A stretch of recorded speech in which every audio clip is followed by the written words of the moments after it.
Well, hello there. How are you? It is so wonderful to see you. And as we get started, I just want to say I appreciate you taking the time out of your busy day to check out what is going on with Pan That Palette for 2025. If you are new to my videos, welcome.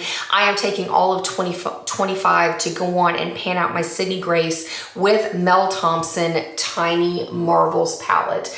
We've got a lot to talk about because not only do I have the progress to show you with this palette, but I'm also going to be working on 2 additional palettes. So I'm going to kind of show you where I am currently with those and keep you posted, because the way that I like to pan this is I do kind of a capsule style wardrobe look. When I create a makeup basket with makeup surrounding the shadows that I want to use, I go on and stick with that look for a month or 2, sometimes a little bit longer. So if you like the makeup that's going on my face, I do have it centered around the Sydney Grace Tiny Marvels palette, and then all of the other products are listed in that video. So I'll go on and link it up here in the cards above, as well as the description box below if you want to check that out to see what is going on the rest of my face. I feel like I have had a chance to get settled into that makeup basket. I've played around with this look quite a few times now to see what my groove is. And so as I talk about things, I'm going to jump around the palettes a little bit to kind of explain where my head is, and then stay on the lookout because I have 2 get ready with me's coming your way of shades focused around the BB shade, which is a beautiful intense gold. And then the other shades I'm kind of going after are some more of those reddish pink tones from Tiny Marvels palette. So let's take a walk down memory lane back a few months ago when I last updated you on where we were with this palette.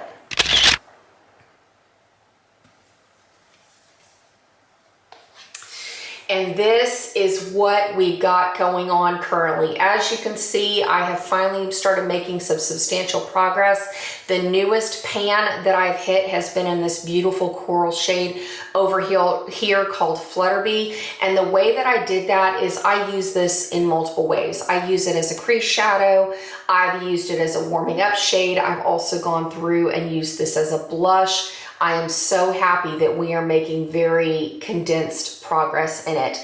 I wanted to go with something a little bit punchier for a blush for these last couple of weeks, and what I'm going to go on and use for the month of July and August. So we'll talk about that shadow in just a little bit. It makes a really beautiful subtle peach on your cheeks if you have a lighter complexion. It's definitely very flattering. I just wanted something a little bit more punchy since I'm wearing reds on my eyes. Like I said, I also like to use this on just a small crease shadow brush to warm up my eye looks. The other thing that I'm happy to finally report is at this point, I have at least used every single shadow in this palette. So from here on out, goal is going to be to hit pan in the shades that don't have it yet, and then finish off the ones that I've had hit pan. So just to give you a trip around my head on what I was wearing before, the next Get Ready With Me is going to be called kind of a honeyed haze vibe. What I did with that is I went through a tree hopper in my crease, and then I would use BB all over my lid. I would go through with Death Moth in my outer crease area. I would deepen it up with Spider. Then I would go through and kind of phase out my crease area into my brow bone with Flutterby. And then I would use Walk and Stick on my lower lash line, as well as Web as my inner corner highlight and my brow bone highlight. And then I would go through and I would use a mix of Death Moth and Tree Hopper as my bronzer. And then I would use the Spider shade as my brow color, as well as my liners. I would also go through with an intense black shade that I'm going to show you called Carbon from the next palette. And I mean, it really helped me to make a ton of use on this palette. Going in for July and August, I am now focusing my attention on the shades Meadowhawk as well as Marvel. So what I've done today with this eye look, I wanted something a little bit more neutral because this comes across very red on my skin tone. So what I like to do is I like to actually mix these two shadows. So I mixed Meadowhawk and Marvel all over my lid. I'm going through with a corally shade. Well, actually I'm using Flutterby as my transition shade under this entire eye look. I'm going to show you a reddish shade in just a minute that I pulled out from Juvia's Place, as well as a Too Faced shadow. That's why I had Too Faced on the brain when I tried to say Sydney Grace earlier. And then I'm going through and I'm using Spider once again to deepen everything up, because with these intense black frames, I wanted something to anchor it down. And then I'm going through and I'm mixing Web with an Hourglass ambient lighting powder as my highlighting shades. And it's really, I've fallen in love with this look. So I think this is going to be the vibe that I stick with for the next couple of months, because as we get into the fall, like, I'm really intent on wanting to pan a red lipstick, and I think this will be a look that translates quite easily into the fall vibes. So it took me a little bit, because like yesterday I went through and I used the shade Bugaboo in my crease with Meadowhawk and Marvel, and I thought it was a little bit too monochromatic, like it just kind of blended together, made a little bit of a muddy mess. I wanted some more structure to the look.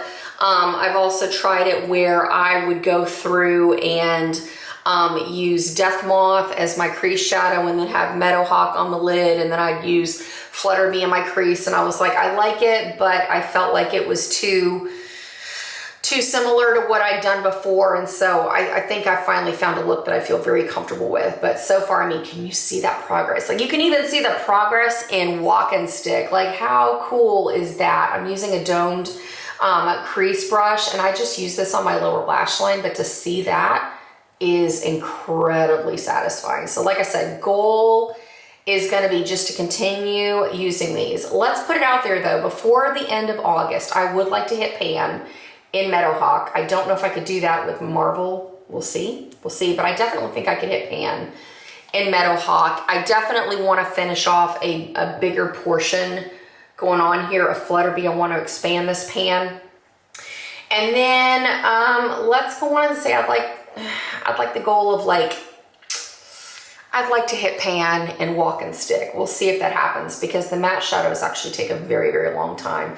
And I definitely want to expand my pan going on down here in Spider, because like I said, I use this all the time to fill in my brows. I use this as liner shadow. I use this to deepen up my outer V, so I don't think it's going to be that hard, but it definitely just takes time. But that's what's going on with this palette. Then the next palette I want to update you on is my MAC in the Flesh palette. I'm only working with 2 shadows out of here, but it is such a long commitment, and I want to offer you some inspiration if you're working on some MAC shadows, especially when it comes to things like matte black and like cream shadows, because those take a long time. So let's take a trip down memory lane where I was with those 2 shadows last time we spoke.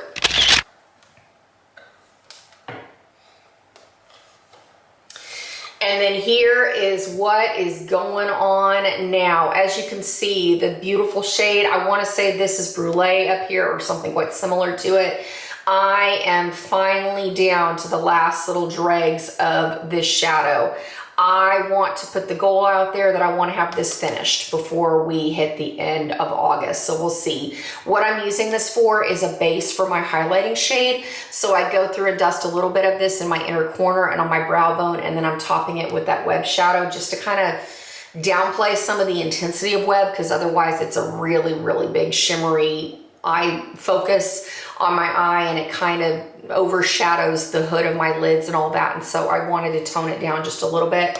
So this gives me a way to go in there and continue using this. But the one I'm really, really proud of myself on is Carbon down here, because as you can see, I am really starting to clear out the edges of this pan, and I absolutely refuse to repress it, because I don't want to fill up the whole bottom of that pan with matte black shadow. So I'm very, very gentle about using this. I go on and take my tiny little eyeliner brush and I press it into the sides of the shadow. So it kind of creates a little bit of a shelf situation I showed you last time. Now it's not as intense because I'm not working so far under the shadow again, but I'm finally getting to where I'm making some like massive progress. Like, I see the light at the end of the tunnel on finishing a matte black shadow, and I'm already kind of looking through my collection to be like, okay, which palette am I going to pull out next to pull another matte black out to start using, because I kind of need to get to that point where I've got an action plan in front of me so I know what to segue. So that's what's going on with my In the Flesh. And at the beginning of 2025, I talked about this as like my Tiny Marvels Compliment palette. This is an Etsy paper palette that I got from an awesome shop called Another Soul. So if you're interested in these kind of paper style magnetic palettes, it's an awesome shop. She's got lots of different prints. So I'll go on and link her in the description box below. I liked this because the tones of it with all the greens and the golds and orange and whatnot just reminded me of Tiny Marvels. I thought it was super, super pretty. And all that I've got going on in here are more Sydney Grace shadows that were compliments to the Tiny Marvels palette. And then I've got a couple other things from Juvia's Place and whatnot. So I wanted to show this to you because I'm going through my current crease shadow is this beautiful kind of reddish tone up here that I want to say came out of the Juvia's Place palette. I don't remember which one, but if you have a Juvia's Place collection, I want to say it was out of one of the original Juvia's Place palettes. Like I don't remember, maybe it had like the reds and the blues and like pink and gold, kind of a carnival like type vibe. I'll have to look, but like I said, I think that's what this is from. It has been not panned, but it has been depotted for so long. I don't honestly remember where it's coming from, but this is what I currently have going on in my crease. I just wanted to find a red tone shadow. And then this shade down here came out of the Too Faced Sweet Peach palette. I think it's Peach Punch. Teresa, correct me if I'm wrong on that one. She pulled out a palette and I was like, that's the shade. That's the shade. What is it? And so this is a Too Faced shadow, and my goal for this one, because it's been around a long, long time, I'd like to hit pan in this before the end of August. And what I'm doing with it, it's not coming across as bright as it is in person on camera, but this is like an in-your-face, like orangey, pinky, coral. Can you see it there? Like this is bright, like even compared to my red nails, you can see that it's like, hold on, let me see if I can swatch this for you. It is almost not tomatoey, but it's not far off. It's very, very bright. And so I'm actually wearing this currently as my blush. And then I'm wearing it to smoke out my crease shadow. And I really, really like it. In fact, this might be really cool on top of the Flutterby shadow as a crease shadow. I might try that out tomorrow just to see for a lighter summery vibe, and then put Meadowhawk all over my lid. I'll keep you posted on that. That might be kind of a fun way to get some more progress on this too, because when I go in with my crease brush, it tends to help me make a little bit more effort. This is the shade Peach Punch. Ha, I knew it. How awesome. Thank you, Teresa, for inspiring me, because she pulled out her peach palette and I was like, you know what?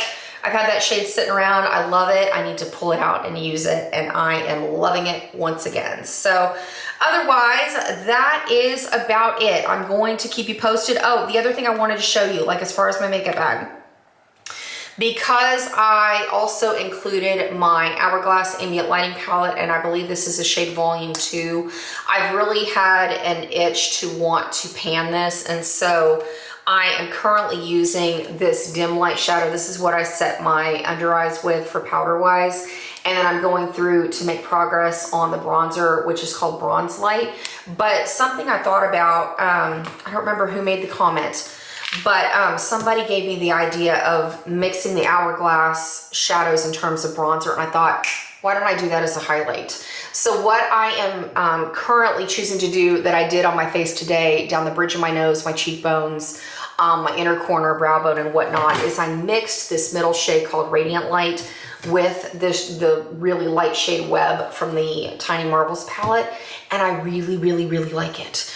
Because when I've tried to use this as a face powder in the past, it's a little dark unless I use it over like a BB or a CC cream. And then I don't like it on its own as a highlighter because it's not punchy enough, like it's a little dark, you know what I mean?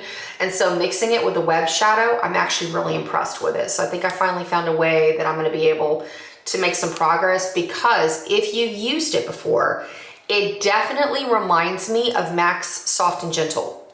So let me show you real fast. Taking the web shadow, because as you can see, that's a really intense, like, it's not white, but it's not cream, and there's a lot of shimmer to it. So there we go. And then mixing it with this radiant light in the middle, it actually does a really nice job. Hopefully the mirror's not blinding you. Let me see if I can mix them on my hands so you can see. So we've got, here's the radiant light. It's kind of a gold tone now that I see it on its own. And then let's mix it with a little bit of web. So web's really, really bright in comparison to my blush. Now you can see them all together. And then when I mix them, so there is the, we get kind of a, can you see this? Maybe a little bit. Yeah, you can kind of see it. But it makes a really nice, kind of a goldish hue as a highlight. And I'm kind of digging it because now that I have like the strong like peachy vibes going on my eyes, and this red lipstick that I'm currently wearing is not a traditional red. There is definitely some more peach, some more brown to it. It's a little bit more tomatoey versus Fire Engine Red.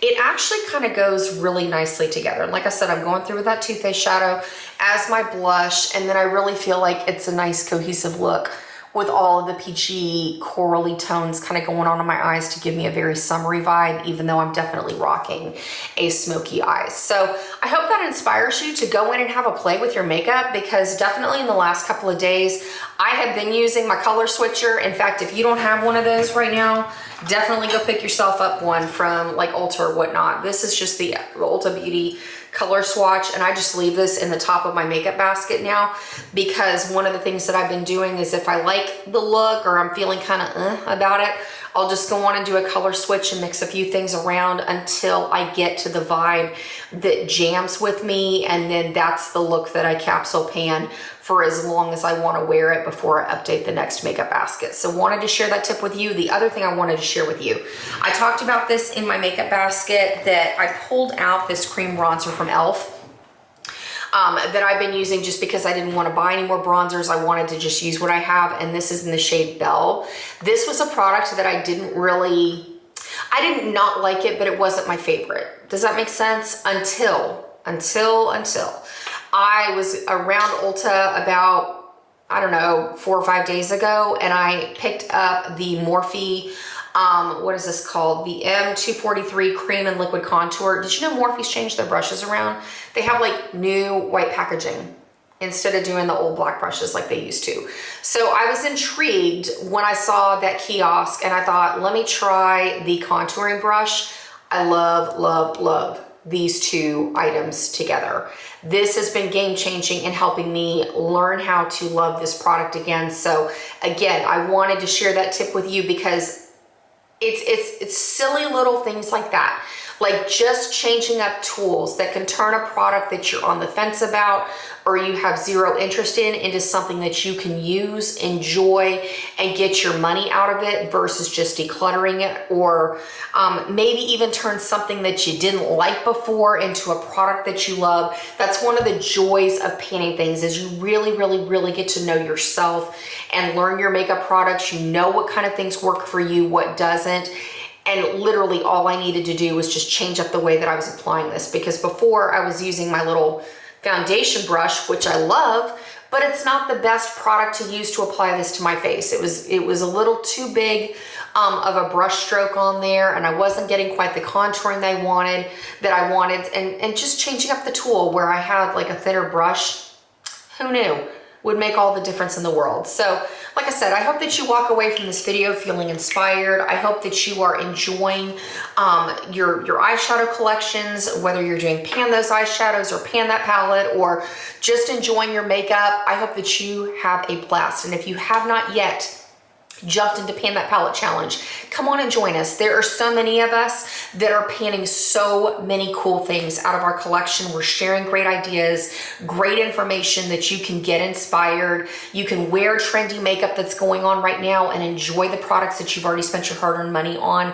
Why not? So let's keep the good information going.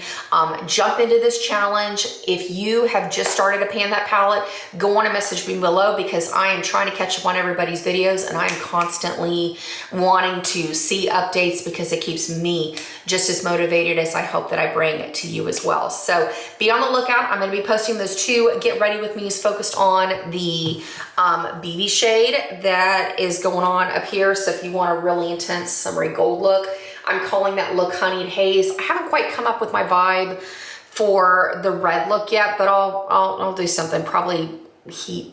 I don't know. I don't know, but anyways, I'll keep you posted, and then I have some thoughts on makeup collections and whatnot that I need to go on and get my head together, my thoughts on that, so that we can continue the conversation on that front, because I have to admit, makeup has been really, really interesting in the headspace that everybody has in the beauty community right now has been really interesting. And I thought, why not share my 2 cents in on it? Because I feel like now is like the ideal time to be panning, because while it is not necessarily the hot ticket item of the day to wear a bunch of eyeshadow, I have a feeling that 2026, it's all going to be back, and it's going to be big and like have the intensity that we did back in, 2016, 2017, once everybody's kind of through the clean girl makeup phase. You know what I mean? So I don't know. I have some thoughts on that. Anyways, until next time, I hope that you do well. Take care, and I look forward to speaking with you very, very soon. Adios.